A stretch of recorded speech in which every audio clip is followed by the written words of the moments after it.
नमस्कार, आप देख रहे हैं 4 PM और मैं हूं अभिषेक मिश्रा। देखिए, खरमास खत्म होने के बाद बिहार में अब कैबिनेट का विस्तार होने जा रहा है। बिहार में मंत्रिमंडल विस्तार और मंत्रिमंडल विस्तार को लेकर लगातार ये चर्चा रही है। पता नहीं मंत्रिमंडल विस्तार होगा या नहीं होगा, और ये चर्चा मंत्रिमंडल विस्तार को लेकर जो ट्रैक रिकॉर्ड रहा है हाल के वर्षों में बिहार में, उसकी वजह से रही है। तो खैर, होगा कि नहीं होगा, ये सवाल तो है, लेकिन जो जानकारी निकल कर आ रही है, जो खबर मंत्रिमंडल विस्तार को लेकर निकल कर आ रही है, वो ये है कि बिहार विधानमंडल का बजट सत्र शुरू होना है, और बिहार विधानमंडल के सत्र के समाप्त हो जाने के बाद बिहार में मंत्रिमंडल का विस्तार होगा। मेरे पीछे शायद आपको पता नहीं दिख रही हो, ना दिख रही हो, लेकिन बजट सत्र को लेकर जो तैयारियां होती हैं, बिहार विधानमंडल के परिसर को संवारने की प्रक्रिया भी चल रही है। तो जो तैयारी है सत्र की, वो चल रही है। तो ये जानकारी निकलकर सामने आ रही है कि बिहार विधानमंडल का जो बजट सत्र है, वो जब समाप्त हो जाएगा तो बिहार में मंत्रिमंडल विस्तार हो जाएगा।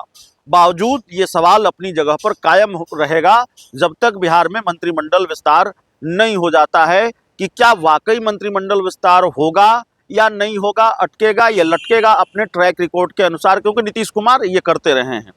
लेकिन मंत्रिमंडल विस्तार को लेकर एक सवाल यह भी है कि मंत्रिमंडल विस्तार होने के राजनीतिक मायने क्या हैं। अभी जो जानकारी निकल कर आ रही है, वो जानकारी सिर्फ ये नहीं है कि बिहार में मंत्रिमंडल विस्तार होने जा रहा है।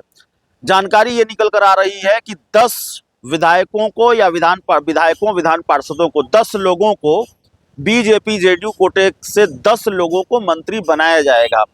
4 लोग भारतीय जनता पार्टी के कोटे से मंत्री बनेंगे और 6 लोग जनता दल यूनाइटेड के कोटे से मंत्री बनेंगे।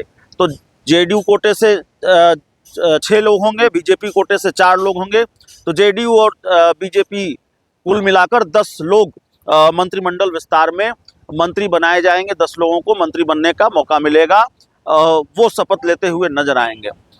सवाल ये है कि क्या इस मंत्रिमंडल विस्तार के साथ ही बिहार में कांग्रेस की बड़ी जीत होने जा रही है? क्या इस मंत्रिमंडल विस्तार के साथ ही बिहार में कांग्रेस बाजी मारने जा रही है, और बिहार में इस मंत्रिमंडल विस्तार के साथ ही बिहार में जो कांग्रेस है, वो एक तरह से उसकी बड़ी जीत होगी, बड़ी जीत की तरफ कांग्रेस अग्रसर है। अब आप कहेंगे कि भाई, मंत्रिमंडल विस्तार से कांग्रेस का क्या लेना देना, कांग्रेस की बड़ी जीत से क्या लेना देना? अभी तो बिहार के विधानसभा चुनाव में कांग्रेस की बुरी हार हुई है। पार्टी 19 सीटों से 6 सीटों पर सिमट गई है, और ये कौन सी बात हम लेकर आए हैं कि मंत्रिमंडल विस्तार हो जाएगा तो कांग्रेस की बड़ी जीत हो जाएगी, मंत्रिमंडल विस्तार हो जाएगा तो वो एक तरह से कांग्रेस की बड़ी जीत होगी। तो दरअसल कांग्रेस का लेना देना इस मंत्रिमंडल विस्तार से है। अगर ये हुआ और राहुल गांधी हीरो बनकर उभरेंगे, नीतीश मंत्रिमंडल विस्तार के बाद राहुल गांधी हीरो बनकर उभरेंगे, जिन पर सवाल उठाए जा रहे हैं। अभी शकील अहमद जिन्होंने पार्टी छोड़ी है, वो तमाम तरह के सवाल उठ रहे हैं, और मंत्रिमंडल विस्तार हुआ तो राहुल गांधी को कांग्रेस की बड़ी जीत का श्रेय मिलेगा। राहुल गांधी के सर एक तरह से इस बात का ताज सजेगा कि उन्होंने कांग्रेस को बड़ी जीत दिलाई है, हार के बाद एक बड़ी जीत। तो पहली, आपको ये सारी चीजें पहली लग रही होगी, पहली नहीं हम ये करेंगे, लेकिन हम बताते हैं कैसे। बिहार में अगर मंत्रिमंडल विस्तार हुआ और जेडीयू के 6 विधायकों ने शपथ ली, मैं जेडीयू के विधायकों की बात कर रहा हूं, मैं दूसरी पार्टी से आए किसी विधायक की बात नहीं कर रहा हूं, दूसरी पार्टी से जेडीयू में शामिल होने वाले विधायकों की बात नहीं कर रहा हूं। अगर विशुद्ध जेडीयू के विधायकों ने शपथ ली, कई नाम चर्चा में हैं, महेश्वर हजारी का नाम चर्चा में है, रत्नेश सदा का नाम चर्चा में है, जिनका मंत्री बनना तय है, उमेश सिंह कुशवाहा, भगवान सिंह कुशवाहा, ऐसे कई लोग हैं जिनका मंत्री बनना तय माना जा रहा है।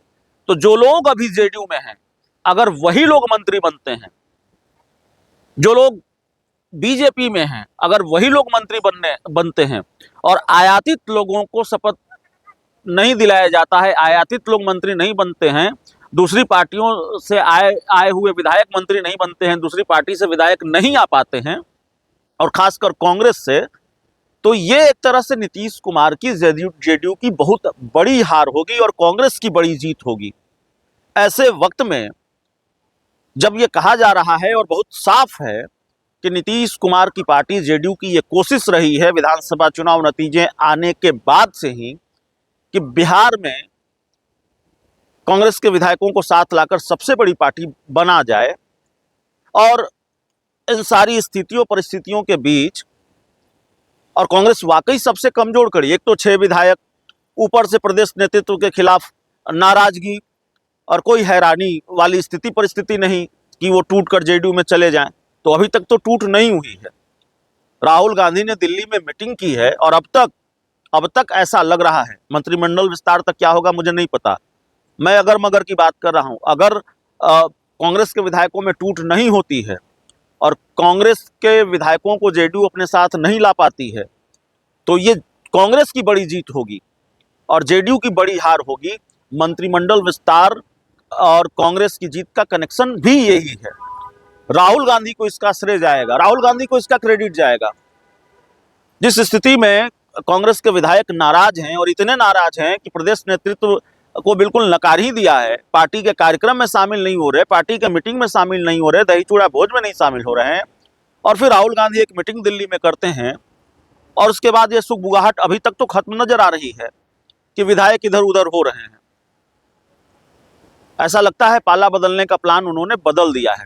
तो विधायक नहीं टूटे कांग्रेस के अगर मंत्रिमंडल विस्तार तक, या मंत्रिमंडल विस्तार होने के बाद भी कांग्रेस के विधायक अगर सलामत रह गए, वो जेडीयू में शामिल नहीं हुए और मंत्रिमंडल विस्तार हो गया बिना कांग्रेस के विधायकों के जेडीयू में गए हुए, बिना टूटे हुए, तो फिर ये कांग्रेस की बड़ी जीत होगी।